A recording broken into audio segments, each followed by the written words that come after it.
Hello, and welcome to another installment of Scene to Scene, the series where I compare one scene in HBO's Game of Thrones to the same scene in the novels, A Song of Ice and Fire by George R.R. Martin, to see what there is to see. If you haven't seen the show and read the books, please get out of here and go do it. I mean it. Let's start it off with Game of Thrones.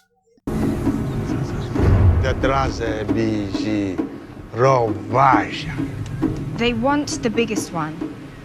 Done.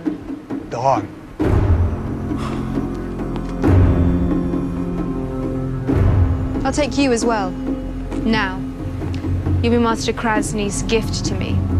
Token of a bargain well struck. Pindasko jiunte bila vameruti.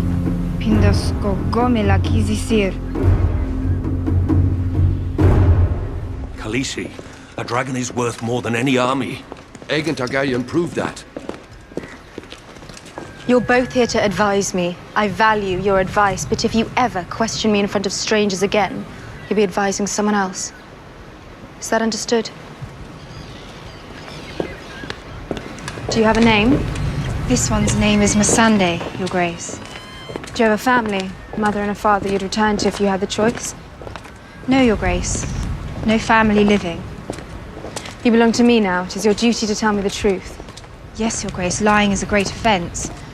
Many of those on the Walk of Punishment were taken there for less. I offered water to one of the slaves dying on the Walk of Punishment. Do you know what he said to me? Let me die. There are no masters in the grave, Your Grace. Is it true what Master Krasny has told me about the Unsullied? About their obedience? All questions have been taken from them. They obey, that is all. Once they are yours, they are yours. They will fall on their swords if you command it. And what about you? You know that I'm taking you to war. You may go hungry.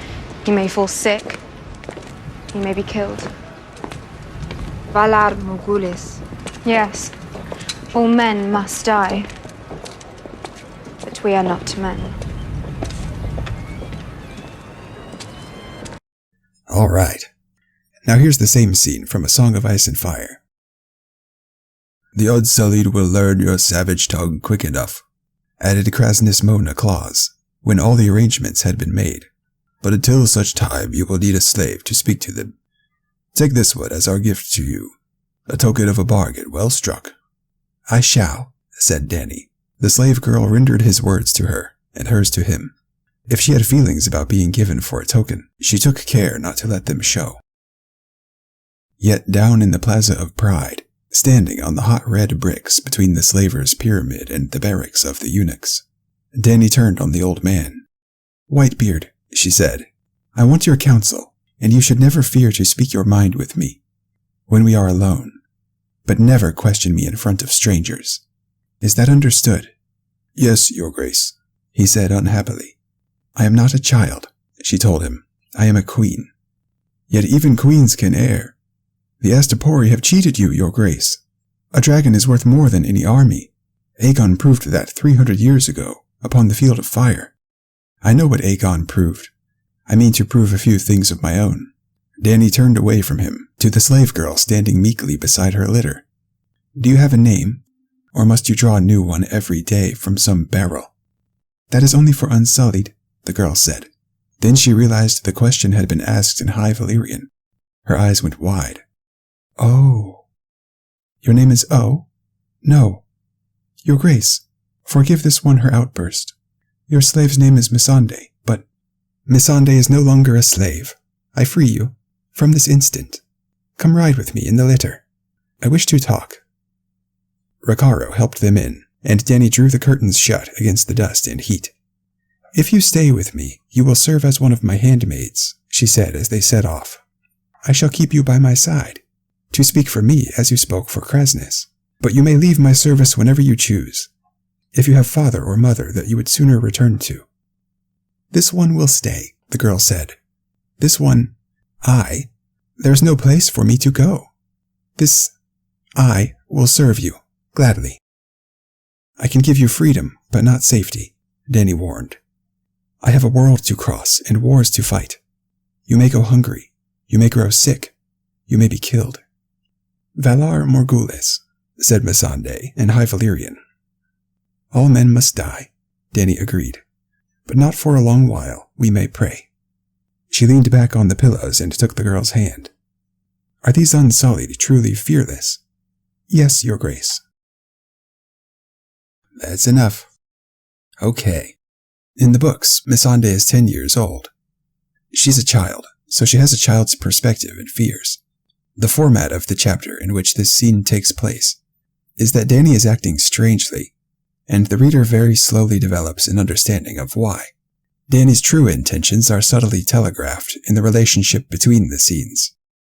Here's an example. Dany agrees to trade a dragon, which seems like something she would never do, but she's doing it. And then she frees Missandei from slavery immediately, which does seem like something Dany would do. And then she seems to be asking Missandei about the quality of the slaves that she just bought, which seems out of character again. But when I put it all together after the fact, I can see that the out-of-character parts only seemed out of character because they were more in character than I ever imagined. Dany wants to set all the slaves free, like she did for Missandei. And she isn't asking about the Unsullied so that she can judge their quality.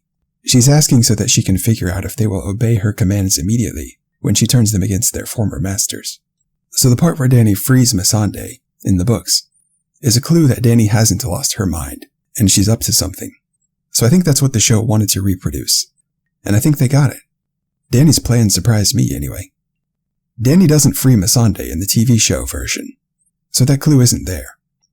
She tells Missandei, you belong to me now. You belong to me now. It is your duty to tell me the truth. So the writers kind of went the other way on that one. But maybe the clue wasn't needed, because there were other clues, like this. I could go either way on it, so I probably wouldn't have changed it from the books. I think the writers had too tight of a grip on information sometimes, especially regarding surprises, and I think this is one instance of that. Daenerys is trading a dragon, and even though 8,000 Unsullied is a lot, a dragon in a world with only 3 dragons is priceless. So the deal is still pretty lopsided. In the show, Dany leverages that to demand that Missandei be given to her as a gift.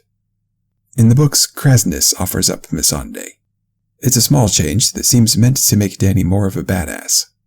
Which it does, though it does remove a generous deed from Kraznys, which makes him a little more one-dimensional.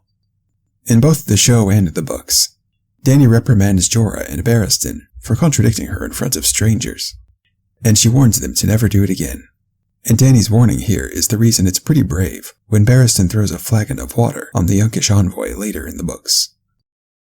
Missandei tells Dany that she has no family living, and she doesn't say that in the books because she does have family living. Missandei has 3 older brothers, and all 3 of them are in the Unsullied that Dany just bought. So it kind of changes the context of Missandei's decision to stay with Daenerys.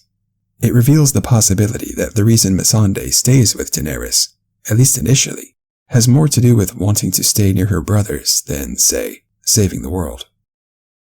Now it may be a bit of both, but when you think about it, you realize that Missandei just met Dany. She doesn't know much about her. She's 10 years old, and it's probably more about staying near her brothers. Many of Dany's followers become her followers, incidentally, or for a reason unrelated to freeing slaves. And each observation like that pokes a pinhole in the initial Dany is a savior narrative. Many of her followers aren't following her because they believe in her cause. Some just want revenge against Westeros. Some want her affection. Some just have nowhere else to go. Some don't know what freedom is. And this one has brothers in her army. Anyway, Dany kind of forgot to officially set Missandei free in the show, which must have been really awkward for Missandei. And then there's the last part. Valar Morghulis. There are only 2 meanings of the word men. One means male humans and the other means all humans. The meaning in the phrase all men must die is obviously all humans, but the writers had Dany deliberately reinterpret it as male humans. It's a favorite trick of feminists to inject their claim that society is a corrupt patriarchy into otherwise benign language. We are not men. It says it's okay when men die, because dying is what men are for. But as you can see, this garbage does not come out of Dany's mouth in the books. Thanks for watching.